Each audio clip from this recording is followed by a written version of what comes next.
Hey you beautiful big kids, it's your boy Zatch and welcome back to some more ZZZ. In today's video we're going to be talking about everything that went down in the version 1.3 special video. So let's just break it all down, shall we? But first, here's the code. Just pop it in, there you go, get your rewards. Alright, so first starting with the story, we have two new stories coming. We have the special episode for Yanagi, and then we actually have a character story for Lighter. Now they're doing a little bit different this time because they're adding a whole new TV schedule, little screen that will have both stories side by side. And as you go through both stories, you still have your standard mission rewards that you get, but on top of that, you now also get a new currency that you get to use in a new store that will allow you to get even more rewards on top of that. For Lighter's half of the story, he actually has a additional game mode that you can do, where it is a side scroller but with ZZZ combat. And then it is mostly Lighter by himself, but you can select a partner to go in with you. It's not co-op, it's just, another, agent that you're picking. And all I really say is if you use your agent at your partner at the right time, you can get additional buffs. But apart from that, they really don't go too much more in depth about the story itself. But obviously it's just going to be, character specific stories for the Section 6 and Yanagi and the Sons of Caladon with Lighter and how he's the champion for them. Alright, now let's talk about the characters. Obviously we have two new ones coming. It's Yanagi who will be first and Lighter who will be second. Yanagi is an electric anomaly character, while Lighter is a fire stun character. They will come with their own weapons obviously, and with them will come two new Bangboos, Bangboo and Nightboo. Bangboo will be a Sunnable Bangboo, a rank 1 at that, and then Nightboo will be an exclusive one from an event, so he's free. Now when it comes to Yanagi's kit, it's pretty interesting. So from what we've gathered, from what they themselves said, she's a stance character that can switch between stances from using her EX skill.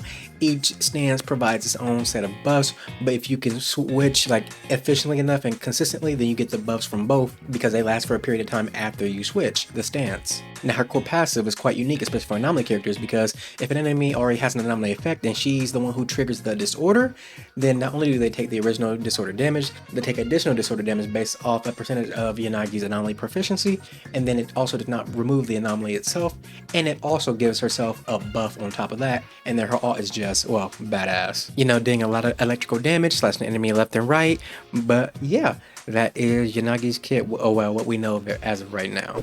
As for a Lighter's kit, it goes as follows. He has a special gauge, it's the morale gauge. It fills up over time by itself, but it also seems as though teammates, when he's in the background and they attack, it also fills up from them fighting enemies as well. When the gauge is to a certain percentage, around, it looks like 70, then he can go into his morale burst state, and then in that state, every 5th basic attack will increase his impact damage, and on top of that, his attacks lower fire and ice resistance and make them remain stunned longer, that is enemies. And then if his teammate trigger his team buff, little smiley face, I know one is Sons of Caladon, I don't know what the other one is, but if they do trigger that, then he will increase his teammates ice and fire damage that they can deal. And then lastly, his ultimate is just giant flaming punch to the ground that will do lots of fire damage and also a lot of daze damage. Yeah, but that is everything we know about Lighter as of right now. Now when it comes to our new Bang Bro companions, Bangboo deals fire damage and throws Molotovs and rockets, while our friend Nightboo has the ability to throw out stars, and then when you collect those stars, we actually get more energy back. So two really cool Bangboos. One is free, which is Nightboo, and the other is, Bangboo, who's A rank, so he shouldn't be that hard to get. Moving over to the event section, there are a lot of new events coming to the game. Starting out with the simulated battle trial. It's pretty much a tower game mode where, you start out from the bottom and you have to go floor to floor to floor, fighting harder and harder enemies, and as you go up, obviously you'll get better rewards as you go up, but at the same time, you actually can't heal your characters as you go up. So you retain your health until you get to a checkpoint. So you need to make sure you play good and you don't lose too much health, because obviously if you lose a character, you can't use them again until you get to the checkpoint, and then you'll get healed and you keep on going higher and higher. On top of getting your standard rewards, you can also get new badges that you can then wear on your profile, so people can see how high you've gotten. The next event we're going to talk about is the Mystery of Arpeggio Fault, which is the event of how you get Nightboo. But pretty much this is a roguelike TV event with 5 chapters. Inside of each chapter there will be I don't know the exact number, but a random number of randomly generated stages, and then as you fight enemies in this TV event, you actually do not have to fight them as you usually do. You pretty much get a certain amount of combat power and you just ram your character into the enemy to kill them. And then as you explore this new roguelike map, you can come across Bangboos, who in this mode will fight alongside you, also ramming into enemies but also giving you a buff still. At the start of every one of the stages, you can pick a blessing for yourself to help you in the stage. And on top of that, as you go through, you can get points for a skill tree that you can customize to fit your own playstyle in this new game mode.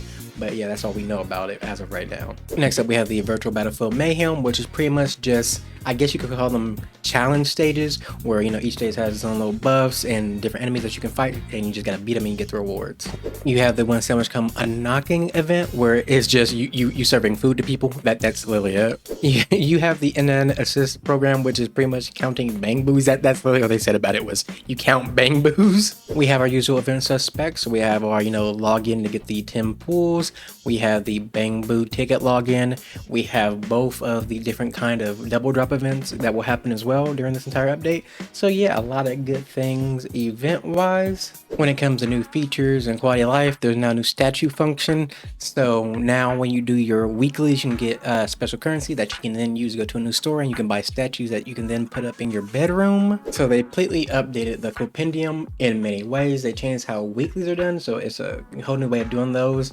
They've added new tabs so you can get to like training and specific combat things more easily. They've added specified characters, so when you go into, like, say the disk drive farming, it will tell you now what characters, you know, are good with these disk drives as you're farming. So yeah, they did a whole overhaul of how the compendium gives you information, which is a lot more helpful, condensed. It also makes it easier to get rewards from it, from Hollow Zero and whatnot. It's a way better compendium than what it was before. When it comes to crafting, we will now be able to craft things like materials for characters upgrading of skills from across ranks, so that's a lot better.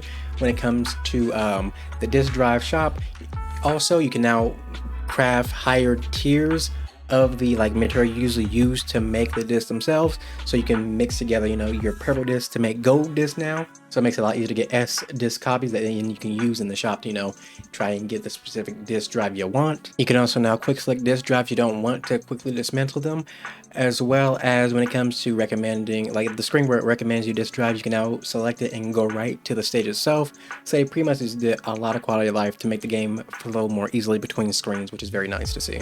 Yep, but that is everything. I hope you enjoyed the video. I'm only late on uploading it because I was helping my little niece with a school project, so that's what I was doing most of my day, and now they come back and do this. But again, I hope you enjoyed the video. Like and subscribe, all that good stuff. I'll see you in the next one. Love you guys, and bye-bye.